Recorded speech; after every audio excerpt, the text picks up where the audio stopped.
Hi everyone, so today we're going to be taking a look at the 2020 Senate race in the state of Colorado. So we've already done Arizona and we've established that one will go narrowly to the Democrats. I'm not doing the likely leaning tilts on this one. We're just going to be filling it in solidly for who we think is going to win each of these races. So we'll be taking a look at we'll be taking a look at some previous elections, some of the polling data, the endorsements, and the candidates. We'll be taking a look at some polling data there and also some of the fundraising efforts. So, if we take a look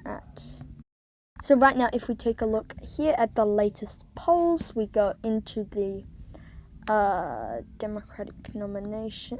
We want it to be find any poll, Colorado Senate race. There we go. See if we can find that.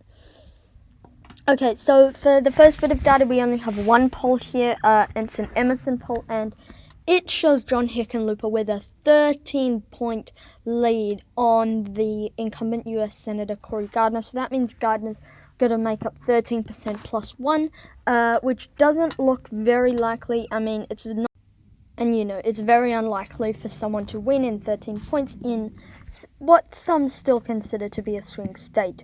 So, so the next thing we're going to be taking a look at is the 2014 results. Cory Gardner, who was the Republican running, he was a congressman, at 48.2% won over the Democratic challenger there, Mark Udall. I'll bring it over just so you can see, 46.3%. Quite a narrow victory, but nonetheless, it was a victory. Obviously, the incumbent gets nominated there. Cory Gardner goes through a primary.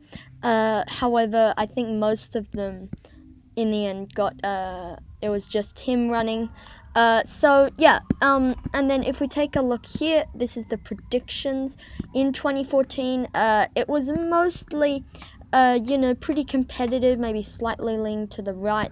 And then if we take a look at some of these polls, we could also see Gardner leading by about the same amount that he was going to win on the election. So, what does this mean for 2020? Well, in that time, 2014 was a GOP wave. They absolutely obliterated the Democrats, and so I would be surprised, to say the least, if Democrats weren't able to capture the state of Colorado, especially considering the candidate they're running here, John Hickenlooper.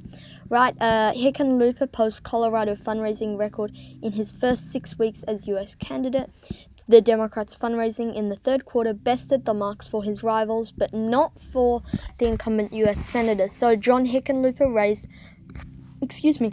more than $2.1 million for his Senate campaign in less than 6 weeks, a record haul in Colorado that affirms his Democratic front-runner status in a top-tier race. So at this point, it's very unlikely that anyone other than Hickenlooper will go on to win this primary. Going down to the Democratic primary, right?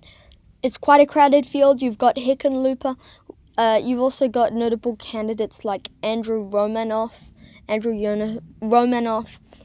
Stephanie Rose Spalding. I believe she, but I'm not quite sure. I think that's who most of the progressives are backing in this race.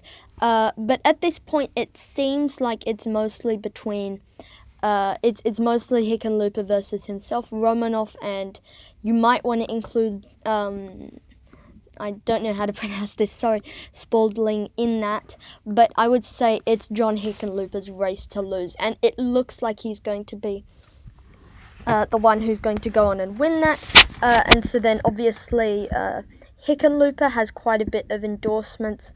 I'm actually surprised Andrew Yang endorsed him, but as you can see, there's quite a few notable officials. Michael Bennet, who's the other senator, right? Joe Biden, also running, Julian Castro, Kamala Harris, and Andrew Yang. You've got other senators here like Bob Casey, Tim Kaine, and then we can check down here, I believe Romanoff, quite a lot of statewide officials for him. And then, oh, I thought that she probably would have been endorsed by the Justice Democrats, but that doesn't matter. If we take a look here, this is the, obviously it hasn't done it yet, but I would probably disagree with most of these. I would say that this is definitely not a toss-up. I would say that it heavily leans Democratic, considering the Democratic shift in the state. John Hickenlooper leading him 51-38, 49-39, 53-40, 53-42. Those are solid leads. Most of them are more than 10 points, and this one is the only one, and it's 10 points, right?